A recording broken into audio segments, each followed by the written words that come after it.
I'm going to be talking about how to remove the social media shackles.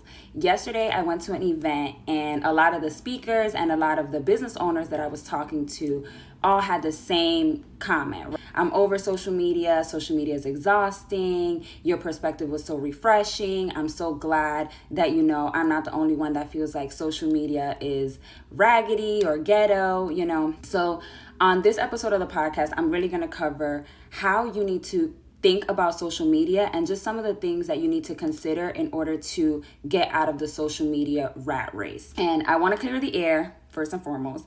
I do not hate social media, okay? I do not hate social media. I hate how social media makes me feel, and I hate how social media makes business owners feel like they are slaves to it in order to grow their business. Social media is amazing. I've met a lot of amazing people. I've connected with a lot of amazing people, but the whole pressure of performing on this app is getting out of hand, to be really honest with you. So I really want you to tune into this episode if you are feeling overwhelmed, burnt out, if you've been personally victimized by this app, by Instagram, by Facebook, if you're trying to figure out Facebook ads and all of the things, this is definitely the episode for you.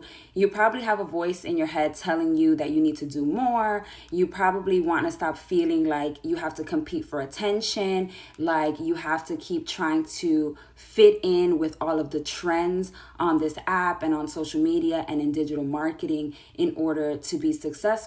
And let's be honest, you probably want to enjoy social media for what it is and not have the pressure of it being a lead generator every single day. You just want to hop on the app, share some memes, okay, laugh at some shade room foolishness, kiki with your friends, make some connections, network, and go about your life. You don't want to feel like you constantly have to, perform on this app. And I want to help you think about social media in a different way and help you think about marketing foundationally. Because I have 10 years of corporate marketing experience, I think about marketing conceptually. I think about marketing foundationally. I don't think about marketing in terms of tactics. Tactics are just trends. The main strategy of social media is helping you connect with your audience, okay? And when you understand that that's a strategy, the tactic will always change. The tactic one year might be Reels. The tactic another year might be Periscope. The tactic another year might be live events. The tactic another year might be Facebook ads. But the foundational strategy is connecting with your customer. And when we understand the strategies that we are trying to employ with these tactics, we can start to find what actually works for us and not only do what we see everybody else doing. It really frees us to be able to take a step back and think about, okay, if my end goal is to connect with my customer, what is the best way that I can do that feels authentic to me and not just a process that I'm copying or that I'm mimicking from somebody that I see online because their results look appealing to me. Y'all feel me? I mean, I'm not seeing no comments, nothing. The comments must be broke because I'm preaching today, okay? But two reasons that you really need to understand that social media doesn't deserve all your energy is one, because it's just a tactic. And two, you have to understand the strategies behind the solutions that you're paying for coaching programs, all the things. And when you get into a coaching program, when you get into a course, when you get into a mastermind, when you do all of the things and you're being taught how to do and not how to think, you get frustrated. You get frustrated because your coach is telling you, this is the way that I was successful. This is what I did. But if it doesn't resonate with you, if it doesn't feel right to you, then now you're like, damn, am I a bad business owner because I don't want to show up on Instagram all day? Am I bad because I don't know how to run Facebook ads? Am I bad because I don't have the connections to be on the stages that my coach was on to get the leads that she got? And then you start to feel like shit because you're taught a process that works for one person. You weren't taught the strategy and the foundation of how you need to think about your own process. And now we all stress, and now nobody has edges. And now everybody's miserable, and now everybody's in therapy, and now everybody's healing their inner child. It's a mess. It's a mess.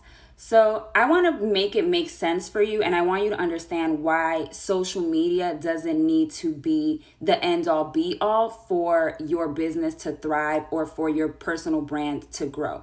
And the two reasons why social media doesn't deserve all of your energy is, first, because you need to understand searching versus scrolling. You need to go to search-based and solution-based selling, not social selling. Write that down. Get your notebooks. You need to think about search-based and solution-based selling, not social selling. When you're looking for a solution, when you're ready to spend money, what's the first thing that you do? You open up Google and you type in what you're looking for. Or maybe you open up Pinterest and you type in the type of outfit that you're looking for. You don't open up Instagram and are like, oh, today I'm hungry. I wonder where there are restaurants near me. And you scroll and hope that you find a restaurant. No, you go to Google, you go to a search engine, you type in Mexican food near me, you type in white dress for a wedding, you type in workshop for blah, blah, blah, whatever it is, and something pops up, correct? When you are passively consuming content, you're scrolling. When you are looking to pay for something, you're searching for a solution. You search for solutions and you scroll for entertainment. And sometimes, depending on the social media account, you might end up shopping. But you don't come on this app with the intent to buy every single day. The intent to buy from your customer is different depending if they're searching or if they're scrolling. When I get on social media, I don't be like, let me get on Instagram and see what I can buy today. But when I get on Google and I'm looking for something to purchase, my intent to buy is higher because I'm getting online to search for a solution to my problem. But we on this app entertaining people. We on this app pointing at words. We on this app trying to learn how to dance because we want to entertain people in the hopes that they'll buy from us and that they'll give us money. I don't know about you, but I did not sign up to be a performer. I'm going to leave that to Beyonce. I'm going to leave that to J-Lo. I'm going to leave that to the people who were put on this earth to be entertainers, okay? I'm not about to be out here performing and auditioning for clients in the hopes that they pick me. Because that's what we're doing. We're on this app auditioning every single day, hoping, oh, I hope they pick me over the other coach. Oh, I hope they buy my program. Oh, I hope they do this. Oh, I hope they buy my product. If I perform enough, they'll buy from me. They'll pick me. They'll choose me. Ghetto. I'm not. The good Lord did not put me on this earth to be auditioning for a man, honey. He didn't. So when you understand the intent of your customer and how people find you and what solutions people are searching for when they purchase from you, then you can set up a search-based and solution-based selling strategy. Not I'm going to show up on Instagram Live social media tactic. I'm going to let that settle because I know y'all are feeling it. The other reason why social media needs to not be stressing you out is because social media is expiring versus search-based and solution-based content is evergreen. Social media content expires in seconds, minutes, hours. I have some fire content from 2015. Who goes on my Instagram profile today and is like, there might be some people, but who really goes on an Instagram profile is like, let me scroll to see the fire captions that she was posting in 2015? Nobody. It's dying. My social media profile, my Instagram profile is a graveyard of great captions and great ideas. My Instagram profile is a graveyard of great captions and great ideas. I've been dropping gems on this app since the 99s and the 2000s, okay? And baby girl, who is checking for it? Nobody. But there are people who are watching YouTube videos from 2017. There are people who are reading blog posts. There are people who still listen to my Side Hustle Pro podcast interview from 2016 or 2015, whenever I did it. But we want to show up on Instagram. Oh, I'm going to post every day. Oh, I'm going to go live all the time. Ooh. And then when it's done, it's dead. And now you have to create something new to keep people entertained. You got to keep the show going. But that works for people who are extroverted. That works for people who like to show up. That works for people who have the personality, who get joy and get fulfillment of showing up every day. that works for those people because that brings them joy. But if it doesn't bring you joy, it becomes a chore. It becomes a hostage situation. And now you resent your business, you resent your coach, you resent the people who are thriving on this app because you can't see how you can make it work for you in a way that feels authentic and intentional for you. So evergreen content is what we want to focus on. Instead of letting our captions, our carousel posts, and all of these amazing things go to die on this app, how can we make it evergreen? How can we make it relevant regardless of time? But I really want to take it a step forward. How can we make it perpetual, aka permanent? Y'all ever watch Shark Tank and Mr. Wonderful? He always wants a licensing deal in perpetuity. Perpetuity means forever.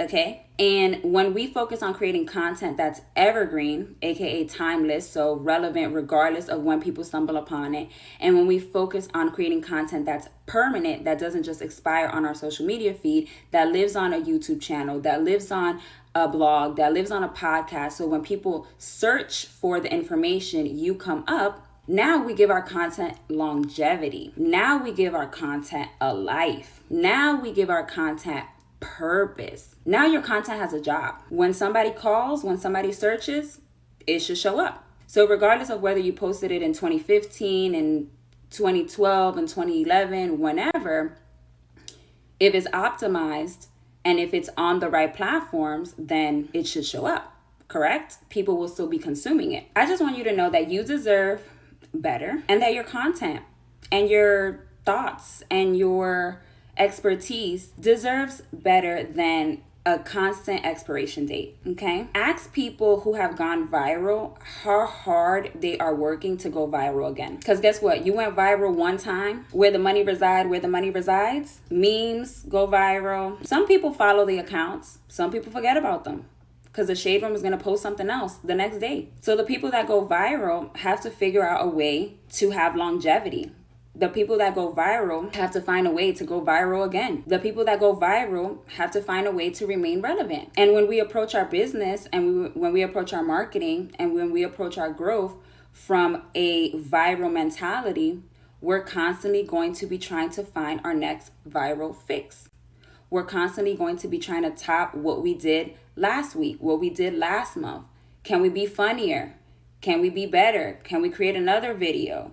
Can we get another reel to go viral? Can we get another reel to get seen on the Explore page? Guess what? When I'm looking for content that I'm consuming, when I'm looking for service providers, I'm not like, ooh, who went viral and let me go see what they're up to. Virality is just somebody who's visible for a season or a moment. I'm gonna say that one more time. Virality is someone who is visible for a season or a moment. And I don't know about you, but I do not want a seasonal or a moment-based business, okay? My bills are due every month. I cannot contact both of my mortgage companies and be like, oh, girl, my reels didn't slap this month, so I'm gonna see y'all, I'm gonna catch y'all on the next one. But we want to be on this app, posting every day, auditioning every day, trying to go viral, trying to be seen, trying to be visible to everybody and anybody, when we should really just be focused on getting seen by the people who are searching for the solution that we offer. I have 30,000 followers on this app. Maybe 5,000 of them are my ideal customer. But I'm gonna be posting on here every day, hoping that 5 more people find me, trying to take pictures, trying to get dressed every day, creating Canva graphics every day. Oh no, I'm sorry. It's not gonna work.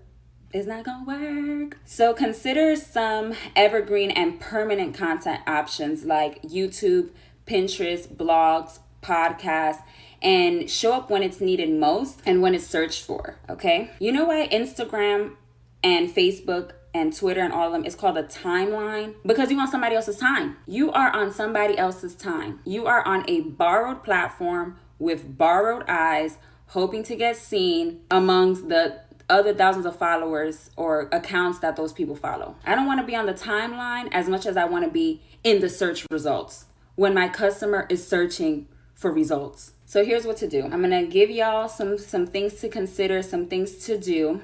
A little exercise, if you will. So you want to think about your content as something that is going to have a home and then is going to have amplification. okay? So you're going to have a content hub, the home where your content, the main form of your content is going to live. For me, it's going to be my podcast. Then in that content hub, I want you to draw like a hub and spoke diagram. So you'll have a circle in the middle, and then you have lines with other little circles around it. Okay. In the middle is going to be your content's main home. Again, for me, it will be the podcast. Now, how do you repurpose that, and how do you delegate or outsource the repurposing of that content so that it can live other places where it can be search engine optimized and it can be searched for? So again, for me, if my content home is a podcast, I'm going to repurpose the audio, transcribe it, and I'm going to have it as a blog post, right? I'm going to repurpose some of the clips and I'm going to use it for Instagram. Maybe create some quote graphics. I'm going to create Pinterest pins that go to the blog post, right? If there's a video component to the podcast, it'll go live on YouTube. I can take some of the clips and I can send it to my newsletter, right? So now we have 5 different ways that this one piece of content is performing for me. If it's really popping, I could take a clip from this live and I could use it as an Instagram ad. I could cut it up and use it as a reel, right? So think about, what is your content's main home? Where can it live? That's not just on the Instagram timeline. And then think about, okay, what are all of the places where I'm going to repurpose that content so that it can be found by my ideal customer? And this is regardless whether you have a product, a service, whether you're a coach, a dentist's office, the same rules apply. And once you consider all of the ways that you can repurpose it, you don't have to show up as much because your main piece of content, the job was already done, right? So if I record my podcast, I can then work with my virtual assistant to create a workflow to say, okay, every time I publish a podcast, these are the 5, 6 other places where it needs to live. We need to transcribe it and put it on the blog. We need to take part of that transcription and send it out in an email newsletter. We need to take clips from it and put it on Instagram. We need to take clips from that and make reels. We need to create a graphic for it and put it on Pinterest that points back to the blog. We need to take the video and put it on YouTube, right? But all of that, I'm not doing it. My virtual assistant is doing it. I'm responsible for making that main piece of content, and then I can delegate the rest. So now I'm not burnt out thinking about, oh my God, what I need to do, where I need to go. I need to go on Canva. I need to go here. I need to go there. I need to go everywhere. You see these baby hairs? Do you see these baby? I'm not sacrificing my edges for nobody, okay? We are in the process of workflows, delegations, strategy, okay? Planning. I'm not going to show up every single day. Oh, what am I going to post today? What's going to slap today? What's going to make me go viral today? No, we have a plan of action. The plan has a workflow and the team takes care of the workflow. I get to be in my zone of genius, which is creating content, talking about marketing, talking about mindset. And then everybody else can do all the administrative stuff that stresses me out. So I can show up and be the best for my clients, for work, for my family, for my friends. I'm not gonna sacrifice my sanity. Y'all know the podcast is called Sanity and Success. I'm not going to sacrifice my sanity trying to do all the things. I'm really not, okay? So let's do a quick recap. You don't need to be a slave to the social media rat race. Why? Because search-based selling and solution-based selling has a different buyer intent than social selling. You're going to be competing on these apps for attention. You're going to be auditioning on these apps for conversion. If you don't learn how to provide a solution that can be easily found when somebody is looking for it, okay? The next thing is understanding the difference between evergreen, permanent, perpetual content and expiring timeline feed-based content. You'll be constantly on that social media hamster wheel in what I like to call the content creation factory. If you're constantly trying to be visible and viral on a timeline where your posts go to die versus creating content that lives on a channel that you own that can then be repurposed by your team, by a virtual assistant, and brings you back peace of mind, brings your content longevity, and brings you a system and a process that you can duplicate over and over day after day. Again, if you love social media, if you love going live, if you love being on here every day, congratulations. Good for you. You have the personality. You have been anointed by the Lord himself to be up on here doing your thing. God bless. For the rest of us who don't feel aligned, okay, who that oil has not poured on us, okay, who we have not had that anointing, there's a different way. And I want you to know that you're not wrong. You're not crazy. You're not less than for looking at social media like the time-sucking, soul-sucking situation that it has become. You can win. You can be successful. You can have a 6-7-figure business without being on here doing acrobatics for attention. You absolutely can. And if nobody has told you that, I'm happy to be that person for you. But when we understand marketing, when we understand the strategy of customer connection, when we understand the strategy of identifying and overcoming client and customer objections with our content, we won't feel like we have to be on here answering DMs, posting every day, going live, doing all these things, because you'll have a system in place that already does that, right? You'll have a system in place that answers frequently asked questions, that answers customer objections, that shows why you are the best alternative.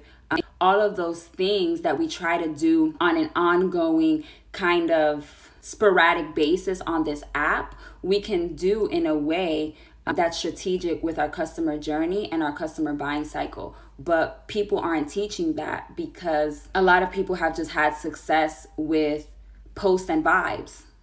I'm just posting and I'm just vibing and I'm hoping for the best. But there is another way, and that's really why I wanted to share that with you guys on this episode. So I'll see y'all on the next